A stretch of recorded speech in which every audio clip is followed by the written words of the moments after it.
Ya, saudara, rencana kenaikan tunjangan DPR mendapat penolakan dari masyarakat. Tunjangan fantastis bagi anggota dewan semakin memperjelas kesenjangan antara rakyat dan wakilnya.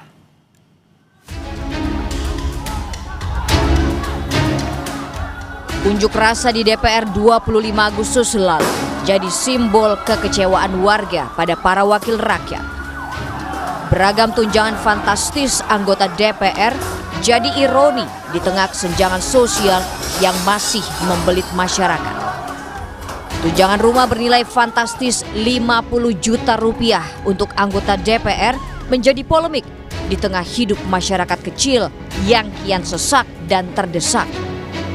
Alasan adanya tunjangan tersebut karena rumah jabatan anggota DPR sudah rusak. Artinya, DPR tak lagi mendapatkan fasilitas perumahan di Kalibata, Jakarta Selatan. Wakil Ketua DPR, Sufmi Dasko Ahmad bilang, tunjangan perumahan bagi anggota DPR akan diberikan hingga Oktober 2025. Sementara setelahnya, tidak ada lagi tunjangan perumahan yang diberikan untuk anggota dewan. Anggota DPR itu mendapatkan tunjangan perumahan setiap bulannya 50 juta dari bulan Oktober 2024 sampai dengan bulan Oktober 2025, yang mana uang tersebut akan dipakai untuk kontrak rumah selama masa jabatan anggota DPR 5 tahun, yaitu selama 2024 dan sampai dengan 2029. Jadi setelah Oktober 2025, setelah bulan Oktober 2025, anggota DPR itu tidak akan mendapatkan tunjangan kontrak rumah lagi. Melimpahnya pendapatan anggota DPR bak memperlebar jurang pemisah dengan potret masyarakat yang masih serba kekurangan. Jangankan punya rumah layak, sebagian warga bahkan kesulitan untuk mencukupi kebutuhan sehari-hari. Untuk pendapatan kotor sih rata-rata 2,5 sampai 300 ya. Kalau kebersihnya paling yang antara 100 sampai 150 lah bersihnya itu ya. Lalu sebenarnya realistis nggak sih Mas dengan pendapatan seperti itu bisa mendapatkan rumah misalnya di Jakarta? Jauh dari harapan. Kalau dengan pendapatan segitu sangat jauh. Kita nggak bisa dipastikan Pak. Kadang lagi ramai, ya begitu Pak. Kadang bisa mencapai 40 dan kalau untuk mencapai 100 agak sulit Pak. Sulit itu per hari tuh. Iya, ya kita ya terlalu miris ya kalau bagi kita ya. Karena untuk biaya sebegitu kita yang nyari tiap hari aja tuh sulit, untuk mencapai 100.000 aja sulit. Sedangkan dia per bulan 50 juta. Nah, Satu keluarga di Kabupaten Sragen, Jawa Tengah bahkan terpaksa hidup di rumah tanpa atap selama 2 tahun terakhir. Dari 3 ruangan yang ada, hanya 1 yang masih layak digunakan. Kalau hujan gimana Bu? Kalau nggak hujan biasa kita nggak ngungsi. Kalau hujan angin gitu, paksa kita ngungsi. Ke tempat Adiknya. adik ya. Karena tempat kakaknya adiknya itu. Bu, dengan tanpa jendela dan pintu ini apakah tidak kedinginan Bu kalau malam? Ya dingin sekali. Ya mau nggak mau gimana lagi? Paling Pak tutup berduni saja, agak rapat saja. Untuk masak gimana Bu? Ya dari kayu dah. Kadang kalau uang ya ada uang 50 buat apa? Ya udah masak. Kadang kita mau masak, ya udah masak gitu. Apa adanya. Direktur Eksekutif Lingkar Madani, Rai Rangkuti, meminta kenaikan tunjangan DPR ditunda, serta agar tidak menimbulkan kesenjangan sosial, gaya hidup dan perilaku anggota dewan juga harus diubah. Ya, saya berharap 2 ya. Pertama, tentu mereka segera mengubah ketentuan kenaikan tunjangan itu, ya kan, supaya masyarakat kita merasa bahwa mereka yang berada di gedung DPR itu adalah memang wakil mereka, bukan orang asing. Segeralah mereka mengubah perilaku. Tadi ada 3 yang saya sebut tadi itu ya, gaya hidup, ya, soal kesenjangan dan perilaku, dan yang ketiga adalah soal visi politik ataupun pandangan politik mereka gitu. Di tengah himpitan ekonomi serta rencana pemerintah menarik iuran pada pekerja untuk tabungan perumahan rakyat, tunjangan yang fantastis bagi anggota dewan tersebut semakin memperjelas ketimpangan rakyat dan wakilnya. Terlebih saat ini, pemerintah juga terus mendorong efisiensi. Tim Liputan, Kompas TV. Membahas soal tunjangan fantastis bagi anggota DPR, terutama untuk rumah, kita sudah bersama dengan anggota Forum Advokasi Pemerhati Perumahan Rakyat, Johan Immanuel. Selamat malam, Mas Johan. Selamat malam, Mas Ibrahim. Mas Johan, ada penjelasan terbaru, ternyata 50 juta per bulan hanya dibayar 1 tahun, ini untuk masa bakti 5 tahun. Bagi Anda, apakah nilai ini sudah wajar? Iya, jadi Mas, kita perlu ini juga ya, sorot juga, ya kan, apakah ini mendesak ya, ataupun urgent ya, untuk penetapan ataupun pemberian tunjangan perumahan ini, ya. Kita bisa takar ya, apakah dengan tidak adanya tunjangan perumahan ini akan mengganggu ya tugas wewenang dan kewajiban dari anggota DPR ya untuk melaksanakan tugas wewenangnya berdasarkan undang-undang ya. Nah, mengenai adanya pemberian ataupun berita terbaru ya ataupun statement terbaru dari Wakil Ketua MPR, ya itu sangat disayangkan juga ya. Kami rasa atau kami pikir seharusnya itu ditinjau kembali ya.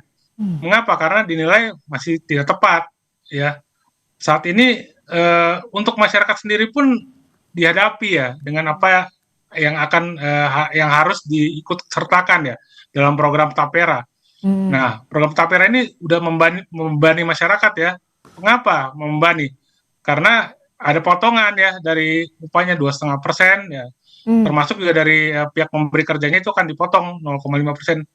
Bahkan kalau tidak dibayarkan ya untuk iuran tapera tersebut itu berbasis denda ya. Ini gimana kan masyarakat sudah sangat terbebani ya. Belum lagi nanti tahun depan ada rencana kenaikan iuran BPJS Kesehatan.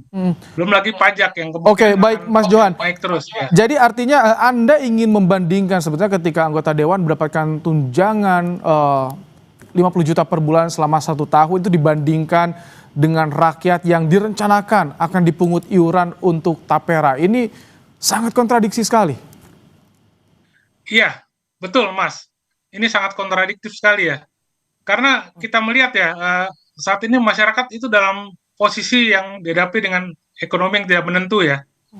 Kita ketahui ya bagaimana saat ini ya, masyarakat sedang dihadapi sulitnya ya untuk mencari beras ya. Kalau kita bersama ya cari untuk beras dalam 2 minggu terakhir ini sulit ya di minimarket terdekat ya. Kemudian juga mengenai kesehatan ya, mengenai pembatasan fasilitas kesehatan itu kan sebetulnya kan seharusnya ya harus dipertimbangkan. Kenapa sih nggak diprioritaskan untuk hal-hal lain ya yang lebih prioritas, misalkan pendidikan ya untuk guru-guru honorer, kesehatan ya, atau bahkan untuk kinerjanya anggota DPR sendiri ya. Kita tahu bersama kan rancangan untuk undang-undang KUHP sampai saat ini belum selesai kan. Kenapa nggak dirampungkan ya? Atau juga untuk rancangan undang-undang perampasan aset. Kan itu bisa lebih prioritas ya dibandingkan dengan menaikkan ya atau pemberian tunjangan rumah ini. Begitu sih Mas. Baik, jadi sebetulnya eloknya kinerjanya dulu yang ditonjolkan gitu ya. Jadi agar masyarakat juga bisa menilai. Tapi sebelum kita bahas soal kinerja nih Mas Johan, apakah memungkinkan rumah jabatan anggota yang di Kalibata itu difungsikan kembali, dioptimalkan kembali? Memang sebetulnya ada rencana akan digunakan untuk menteri dan juga wamen ya? Iya, memang kalau kita ikuti informasi ya dari Sekretariat Jenderal ya, tahun lalu atau 10 bulan yang lalu, memang ada rencana untuk rumah dinas DPR yang lama itu ya akan dijadikan rumah bagi menteri atau wakil menteri. Nah, cuma sekali lagi ya perlu diingat bahwa ini kan wakil rakyat ya, rakyat yang memilih tentu harusnya menyerap aspirasi rakyat atau aspirasi masyarakat berdasarkan tugas wewenang dan kewajibannya. Nah, kita lihat kemarin sudah banyak unjuk rasa ya yang sangat berdampak ya karena akan diberikannya tunjangan rumah kepada DPR ini. Apa itu bukan aspirasi, ya kan? Ya memang seideal mungkin ya dan seharusnya itu harusnya ditinjau kembali ya, ya oleh Sekretariat Jenderal DPR. Jangan sampai ini justru jadi hal-hal yang menambah polemik yang ujungnya itu tidak jelas pengawasannya seperti apa kan. Begitu Mas. Mas Johan, Kalau Anda melihat respons dari anggota DPR bagaimana sih cara komunikasi mereka ketika ini ada penolakan dari masyarakat soal kenaikan tunjangan anggota dewan ini? Bagaimana sih mereka meresponsnya menurut Anda? Iya, ya memang sangat disayangkan ya, sudah dengan adanya gejolak dari masyarakat unjuk rasa kemarin itu ternyata bukannya untuk ditinjau kembali ya tunjangan rumah ini, justru malah tambah diperjelas atau ditambahkan penafsirannya bahwa akan diberikan tunjangan ini dari waktu Oktober 2024 sampai Oktober 2025, nanti November tidak akan diberikan. Ini sangat miris sekali ya.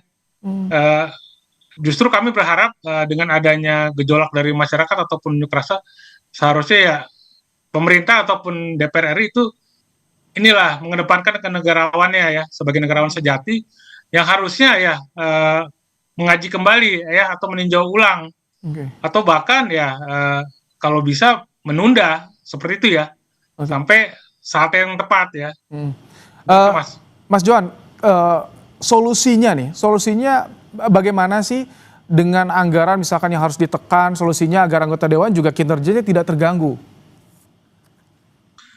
Iya, jadi kalau bicara solusi ya tentu kita harus menakar ya, apakah dengan pendapatan yang anggota DPR dapatkan saat ini, apakah memang belum layak?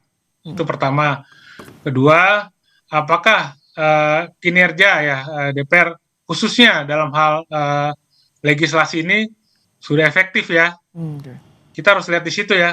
Kalau memang belum efektif ya tentu bisa dialokasikan ya untuk kinerja dalam hal legislasi ya, atau mempercepat proses pengesahan ya RUU. Baik, terima kasih Mas Johan Immanuel dari anggota Forum Advokasi Pemerhati Perumahan Rakyat telah bergabung di Kompas Malam hari ini.